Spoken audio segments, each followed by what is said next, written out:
Now, retail therapy always perks you up, whether you're depressed or just stressed. And when's a better time than the big fat Indian end-of-season sale to indulge yourself with loads of that retail therapy? What's interesting about this season is that there's a bonus for shoppers, as retailers and brands big or small have not just preponed but also decided to go in for an extension of their sale period, caused due to poor sales in the first half of the year, followed by non-clearance of old merchandise. However, is this really a winning strategy for retailers, or is this just a knee-jerk reaction? Brand Equity's very own fashionista, Kushpa Patodia, with that report.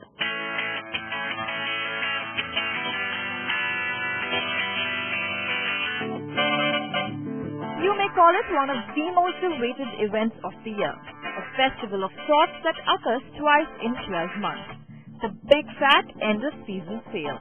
And yes, it is that time of the year when retailers are going all out with their spring-summer sales.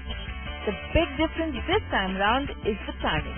Usually, sales kick off during the first weekend of July, but this season, retailers have had to prepone their end-of-season sales by at least 2 weeks.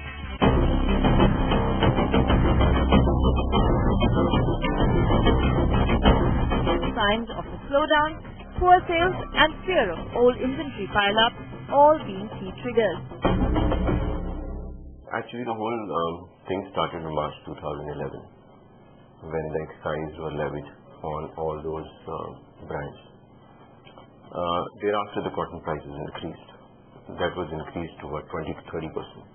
The prices have shot up. Initially, the price is, say, what we used to sell about 15 to 1800 has gone up to 1800 to 2100. So that 30% jump is not liked by the customers. When they keep hearing the bad news about the economy, the first thing they do is, go away from lifestyle product. And the fashion is perishable. So whatever we have made has to be liquidated in the same year or same season. So that is why almost all the retail brands have gone, they have preponed their sales.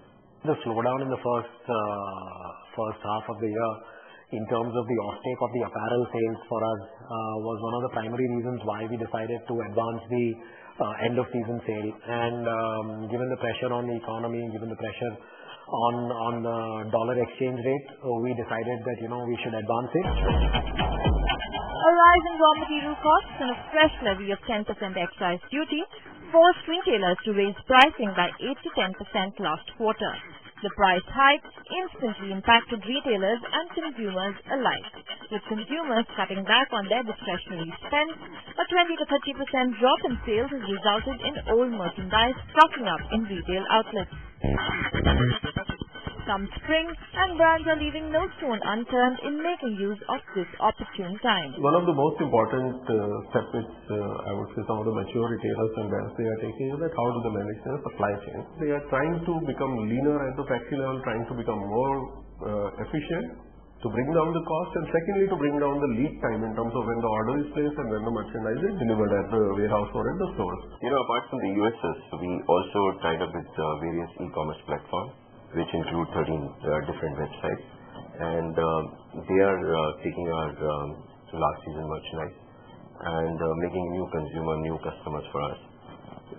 We are also going to 2-tier and 3-tier cities with the local distribution, giving our merchandise on a cheaper price to 2-tier and 3-tier cities. Brands like FC UK, Tommy Hilfiger, Esprit and Puma are offering up to 50% off on all merchandise. Departmental stores like Debenhams decided to call their sale the half-price sale and are offering 25 and 50% discount on products. High-end brands like Salvatore Ferragamo, Bottega Veneta, Jimmy Choo have adopted the silent sales strategy for a select set of customers and are offering anywhere between 30 to 50% off. While such training discounts means good news for shoppers, the big question is, have retailers thought through their sales strategy, or have they reacted too soon by advancing and extending the big fat sales season? We don't think the strategy has really paid off. If the retailers felt that going on discount earlier would mean selling faster or clearing their merchandise faster, that really hasn't happened. And that's also because now everyone is on sale.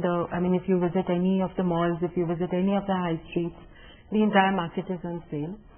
And so there's no really, a particular edge that any retailer has on that.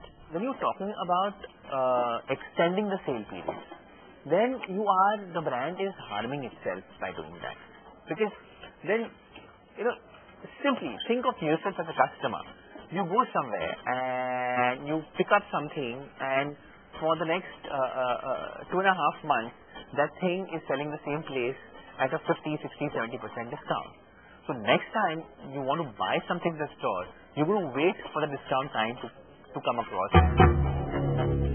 Clearly, according to experts, it's a failed strategy that could have negative implications on their product sales going forward.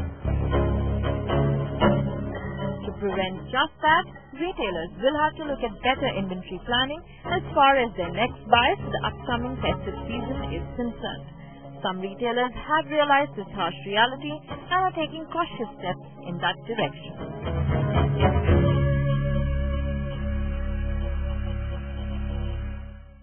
What we have done is we have reduced the cycle time of our sourcing. So what it does is we don't have to produce too much in advance. We can produce closer to the market. If today something is on trend, we try to bring it to the stores within 60 days so that we catch the consumer, we catch the trend, and then we can move on to the next trend. So here's a classic case of what one may call the herd mentality, where a couple of brands initiated the process of an advance sale. Within a week's time, every retailer and brand announced their end-of-season sale, resulting in fragmentation of consumer attention and, of course, footfall. As far as fresh merchandise is concerned, apart from reducing the lead time and the size of the order, brands may also have to revisit their pricing strategy to boost sales for the upcoming festive season. And finally, going all out for an extended season sale may not have been the best move after all.